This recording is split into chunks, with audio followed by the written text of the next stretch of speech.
All right, what's up? I decided since my voice is all jacked up that I just go ahead and record another one. Why not? I need to upload something at some point. Yeah, I want to talk about the price of gaming. The price of consoles typically goes down, except for this series. They are going up. I would assume it's created possibly trying to cover tariffs. Who knows? But it is still odd that you have the original price of the first Xbox at $300, and then 4.5 years later, it's 150. This half price. It should go down. It's like it's old hardware at this point. And similar to 360 and the Xbox One, holy cow. Like I guess that's 50%. I don't know. I still don't own a Series X or S. I don't have a reason to. I have a computer. If I was going to buy one of these, it'd be the Series S. I mean, you can get Game Pass in this thing and just play whatever you want. And at $300, like that wasn't that bad. You could find a used one on Facebook Marketplace for $200. Now that it's been 4.5 years, nobody's scalping them anymore, and you want to up it to 380. No, I'm good. Here we have the Nintendo Switch. This is the original console, the Nintendo Switch that came out in 2017. Starting out, it was $300. Now it's gonna be $340. Yeah, $50 increase for the OLED, $30 increase for the Lite, whatever the sound clock is. I don't even know what that is. And Joy-Cons, which is weird. I don't know why they would put the price of the Joy-Con 2 controllers on here. This is from an IGN article, by the way. $100 up from $95. I believe the Joy-Cons or the original Switch are $90 as well now. I believe. If you give me a second, I'll double check. I was correct. The Nintendo Switch original Joy-Cons are now $90. We used to be able to pick them up at Walmart, I think, for like 80, but like $90 for Joy-Cons for a console that came out 8 years ago. I think I'm good. Here's the Switch 2 is $450 now. $500 if you want to get it with Pokemon Legends or Mario Kart World. If you want a Pro controller, if you want a little camera, maybe you want another game, I believe you're looking around somewhere to $700 or $800 for a console. Why? At this point, I'm just going to buy a computer. I could buy a nice laptop for this. I get it that it's not as portable. I love my Switch because it's portable. But at this point, I can buy a portable laptop that's reasonably powerful and could compete with the Switch 2. And if I'm correct, this itself is a price increase over the original price. I believe it was originally supposed to be $400. And now here we have Sony. Sony also announced an increase for their console prices. Looked like $50 for each of them. And same thing. I don't have a reason to own a PS5. Again, I could still get a halfway decent laptop for this price and play pretty much anything that's on these consoles, except for obviously the Switch 2, because I mean, they aren't available on PC. But honestly, like at this point, that still leaves no reason to buy a Switch 2. It's not like there's anything on there that I can't play on PC that I want to play. I mean, maybe Mario Kart World, but I've seen enough reviews of it to go, I don't know if I really want to play it or not. All right, moving on to just the price of games individually. This is also from an IGN article. Microsoft raising the prices of their games.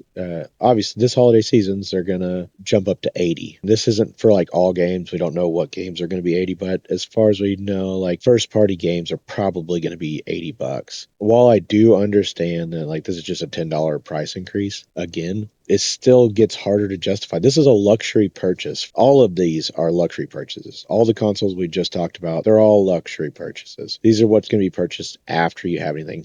While I agree with people who say if you don't have $80 for the video game, maybe you need to put the controller down and go back to work. Like, yeah, sure, I get what you're saying. But at the same time, it used to be about fun and video games. People who made video games also played video games. And, well, yeah, sure, raising the price of the game, like, I get it. You got to make money. At the same time, like everybody was saying, hey, you're inflating your studio to have an insane amount of employees during COVID, and that's not going to last forever. It was sold as this insane boom in the video game market was just going to keep going. It's like, no, when COVID is over, you're probably going to go back to normal. And here we are. These studios that are spending 300, 400, 500 million dollars to make a game, and then, oh, well, it costs a lot of money to make games, so we got to raise the price. No, freaking lay off half of your employees, keep all the ones that are just really good at their job like it used to be, and make a good game. Half the games that are going to be $80 aren't going to be the best games out. What's the game that just came out? Silk Song. I didn't play Hollow Knight, but I probably will now. But that one just released for I think $20. That's crazy. Or $30. Was it $30? Oh look, $20. Silk Song just released for $20, and apparently that's like a massive game and everybody loves it. I know it's not a massive 3D title. It's not a AAA game by any means, but it's a really good game apparently.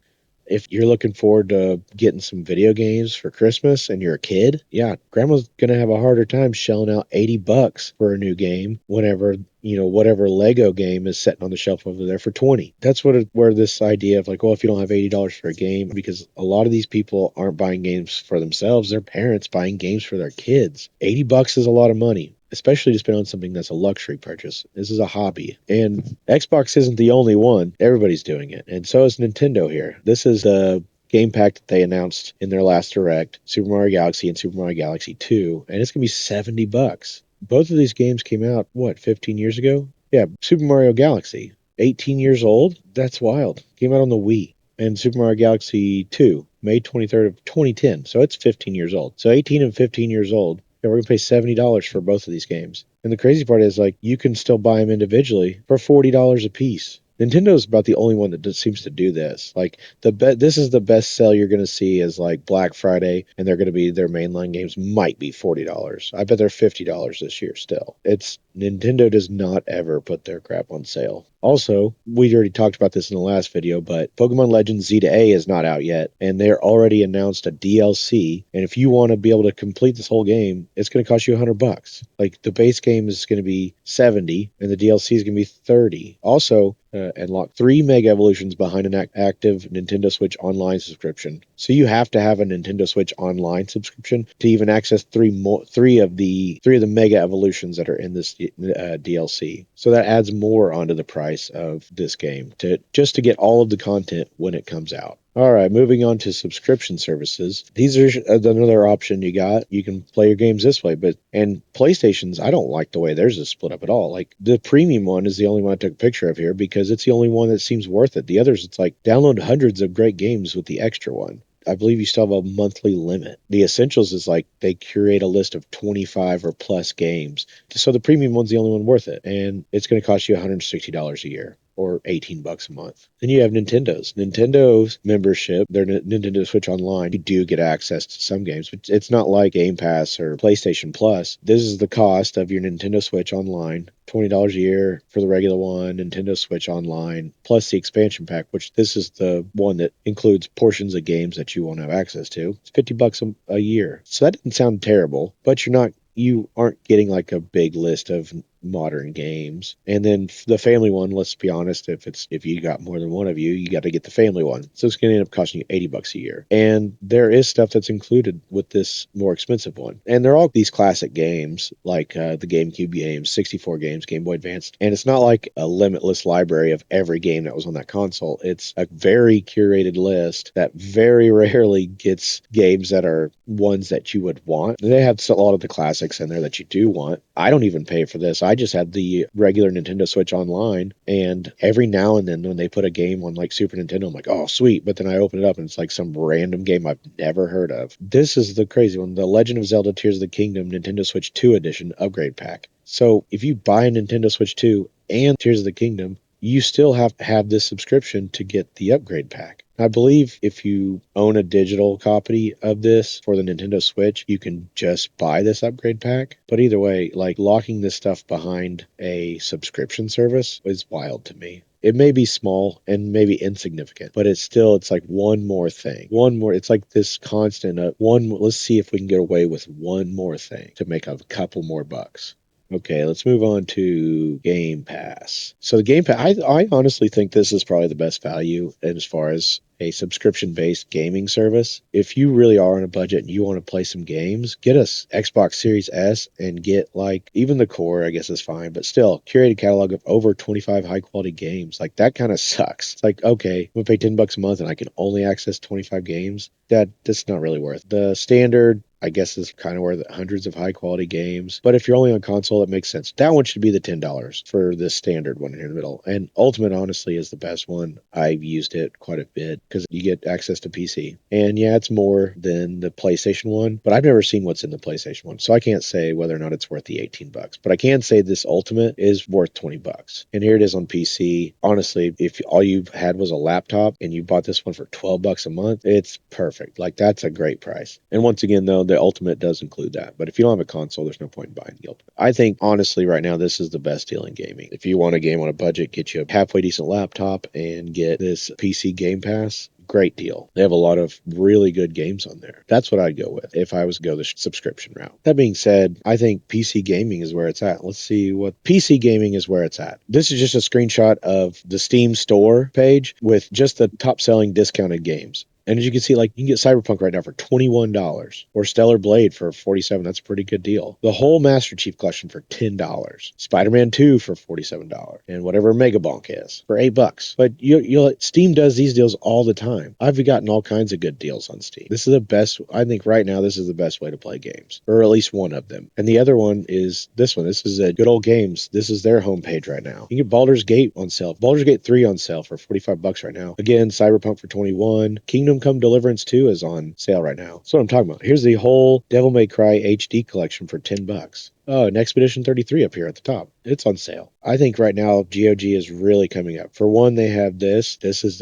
one of their policies, and it's DRM free games. They won't take them, or it can't be locked out of the titles you paid for. So if GOG was to shut down, you will have access to all your games, as far as I know. GOG also does game preservation. This is just a screenshot of the page for the good old, if you have the tag on Good Old Games. These are classics. I just put them in price, and I arranged them in price from lowest to highest because there's some of these free ones that I'm like, why wouldn't you just go pick these up? I mean, this is Daggerfall. It's free. And I believe they're free on Steam now too, but still, these are old games that if it wasn't for this Good Old Games preservation, we wouldn't have them. And this is like page 1 of 4. There's a whole bunch that they have, but all of them are classics. And I think that's really cool. Just one more reason to like GOG. Just in case you didn't know this, if you have an Amazon Prime membership, you have access to free video games, ones you get to keep. A lot of them are in GOG. This is my Good Old Games library. See, I got all the BioShocks, Deus Ex, all the Deus Ex games, Curse to Golf, Dishonored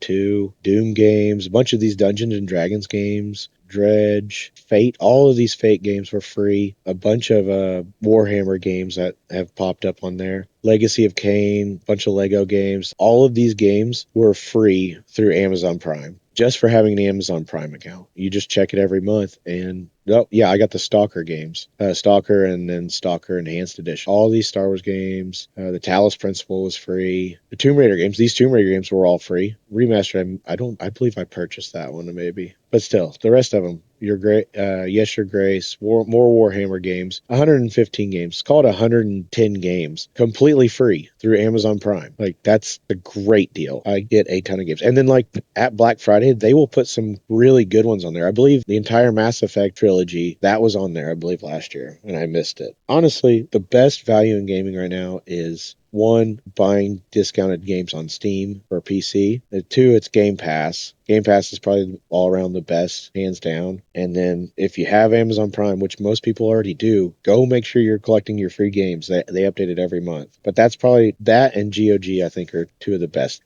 things in gaming right now, especially with like the increase in pricing. The fact that the Nintendo Switch is going up, and you're going to pay $80 per game. The Xbox, it's going up. You're going to still pay $80 per game. PlayStation 5's going up. You're going to pay $80 per game, per major game. Don't get me wrong, you're still going to have deals, but it's not going to be as good as the PC. And that sucks, because console gaming used to be the one that took it to the masses. It was like PC gaming was such a fringe thing. Now it's like, if you want a game on a budget, you just go get a laptop and an Xbox controller, and within minutes you could have access to the entire Xbox Game Pass library. So at the end of the day, all of this is a luxury. All of this is a hobby. And yeah, prices got to go up because things cost money. But it's also possible to say, hey, let's take a step back and realize that our target audience has gotten older, but it's still kids too. So we got to at least try to price accordingly, and maybe bring down our costs and stop spending $500 million to try and put out a game that looks like real life. Most of us don't really care. Graphics aren't the number one factor. They just make a good game that's at a good price, and you're going to make a boatload of money. Just like the Silksong. Once again, Silksong proves it right. They priced it at $20, and I don't care who gets mad about it. They made a boatload of money and a good game. You got happy customers, happy devs. You can't beat that.